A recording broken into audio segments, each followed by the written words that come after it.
I am Stacy, the Teen Services Library Assistant at the Goffstown Public Library. I am also on the Flume and Isinglass Award Committee. The committee takes all of your nominations for the Flume and Isinglass Awards and narrows it down to a list of 10 titles for each list. Then, from that, you get to vote a winner.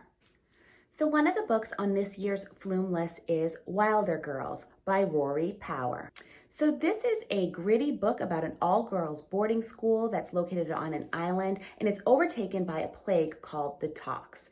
We are 18 months in with the plague, and it is still wreaking havoc. Many of the island inhabitants, as well as the school staff, have lost their lives. But for those that have survived the disease, they suffer major deformities, such as second spines, clawed hands, brutally bruised bodies. Now, the girls are told to stay put, to wait it out. There is a cure in the works.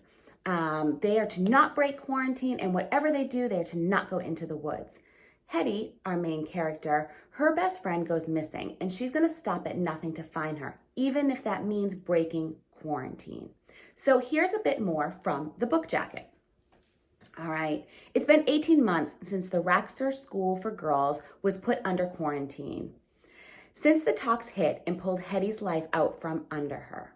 It started slow. First, the teachers died one by one. Then it began to infect the students, turning their bodies strange and foreign. Now cut off from the rest of the world and left to fend for themselves on their island home, the girls don't dare wander outside the school's fence, where the Tox has made the woods wild and dangerous. They wait for the cure they were promised as the Tox seeps into everything. But when Byatt goes missing, Hetty will do anything to find her, even if it means breaking quarantine and braving the horrors that lie beyond the fence. And when she does, Hetty learns that there's more to their story, to their life at Raxter, than she could ever have thought true.